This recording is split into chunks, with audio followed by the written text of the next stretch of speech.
Para explicarnos esto y otros datos se encuentra en el estudio y me da mucho gusto saludarla, la periodista y escritora Cecilia González, quien además nos viene a presentar un libro que pues ya a estas alturas tiene que ser como de bolsillo, como una Biblia, que es todo lo que necesitas saber sobre el narcotráfico. Cecilia, bienvenida. Hola, bien, buenos días. Tú llevas muchos años viviendo en Argentina.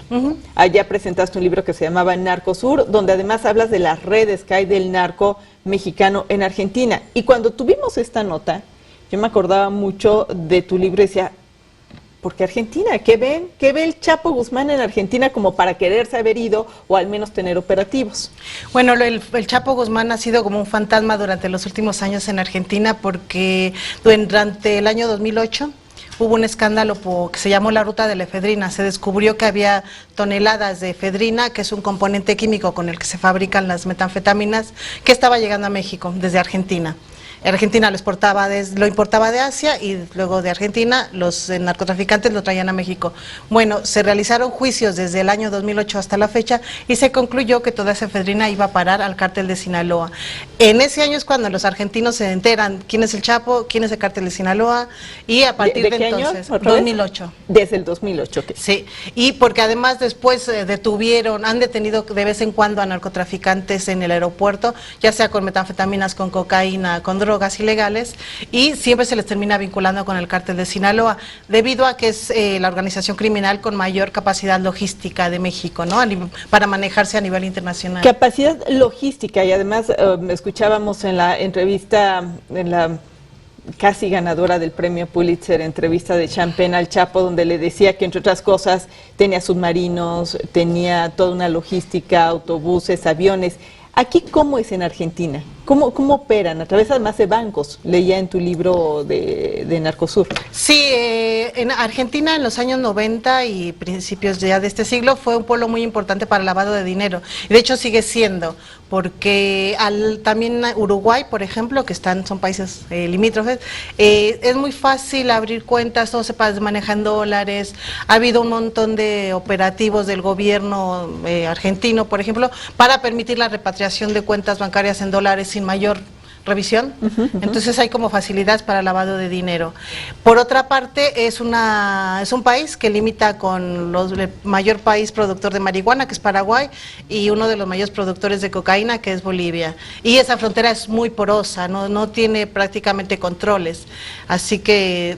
Y además, bueno, hay algo que es muy codiciado por los narcotraficantes, por supuesto, son sus miles de kilómetros de costa atlántica, a través de la cual, bueno, mandan por barco los cargamentos hacia Europa. Tiene muchos atractivos, digamos, para el negocio del crimen organizado. ¿El cártel de Sinaloa es el que mayor opera en Sudamérica? El cártel de Sinaloa es el que más opera en todo el mundo, porque se ha descubierto que tiene células en más de 50 países. Y precisamente es parte de lo que necesitaríamos conocer, Cecilia González, todo lo que necesitas saber sobre el narcotráfico. De verdad es un libro que parece como de texto, Cecilia. O sea, primero pones claramente cómo están las cosas, pero al final de cada uno de los capítulos que habla de ganancias, el tipo de droga, de los cárteles, de los capos, nos pone una síntesis en pocas palabras, y hablas de que, por ejemplo, el dinero, la garantía de ganancias millonarias es uno de los principales atractivos que logra convencer, que eso lo podríamos saber. Algo que me llamó mucho la atención es que tú señalas que en general el narcotráfico se aborda con prejuicios, ignorancia y amarillismo. ¿Por qué? Porque es un tema que se presta muchísimo al morbo y a la distorsión, ¿no? Y al grito y a la admiración, por ejemplo, ¿no? El caso más concreto lo hemos tenido las últimas semanas con la captura del Chapo Guzmán, con la recaptura.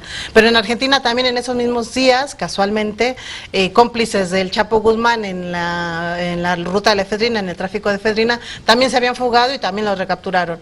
Pero todo era como de película de acción. ¿Por qué? ¿Se fugaron también y los...? Sí, no tuvieron que hacer túnel, salieron por la puerta directamente. 3 sicarios que habían trabajado para la ruta de la efedrina.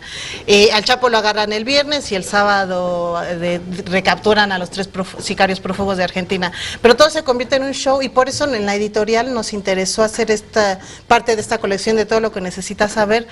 Porque es como, bueno, está bien que detengan a los capos, que haya operativos, pero ¿cuándo se volvió ilegal el mercado de las drogas? ¿Qué son las drogas, no? O sea, hablemos ya desde el principio. ¿Qué pasó? ¿Por qué cómo surgió todo esto, ¿no? Y es lo que tratamos de hacer en el libro, a partir de explicar desde ganancias hasta historia, hasta contexto histórico, que es muy curioso, ¿no? Por ejemplo, descubrir que los primeros narcotraficantes del mundo fueron los ingleses, que introdujeron de manera ilegal el opio a China y que provocaron la epidemia del opio del siglo pasado, ¿no? Entonces, estas cuestiones que tienen que ver más con cuestiones de geopolítica que con la nota roja con la que se ha manejado en las últimas décadas. Porque además tú haces al hablar de la geopolítica del narco, tú hablas de cómo los países justamente se han estado pues haciendo una red en corrupción. En México, tú señalas que hay debilidad de instituciones, corrupción, mientras que en los Estados Unidos simplemente pues no hay combate. Hubo un combate fallido que nadie se reconoce aceptar.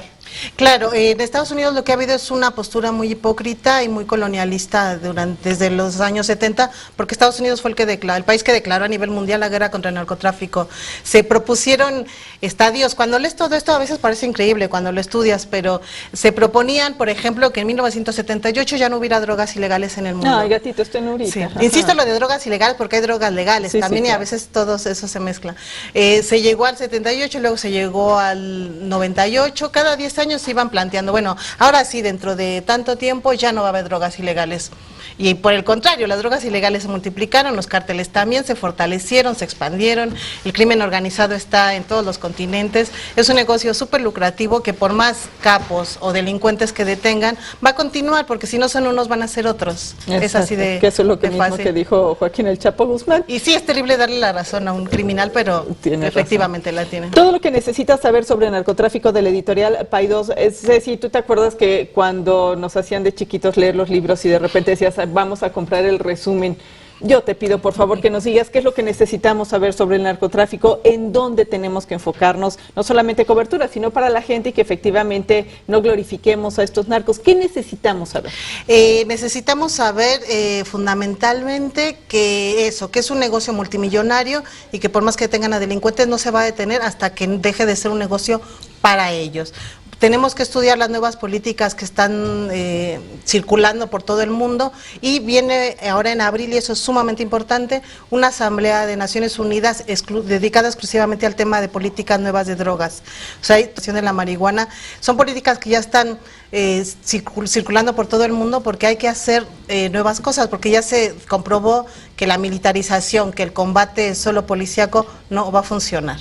Y que la prevención no les interesa muchas veces. No, la prevención, exactamente, y la prevención es una pata muy importante, porque también hay que dejar de estigmatizar al adicto para considerarlo como un enfermo, atenderlo ya como un problema de salud, no como un problema de justicia ni de seguridad. Cecilia González, muchísimas gracias por acompañarnos el día de hoy. Gracias a ti, Vianney. Bueno, ahí está todo lo que necesita saber sobre el narco. ¿Por qué no? Aunque parezca que México todo lo sabe, créame que no, es obligado que lea usted este libro. Te invitamos a seguir cuestionando la información con los siguientes videos.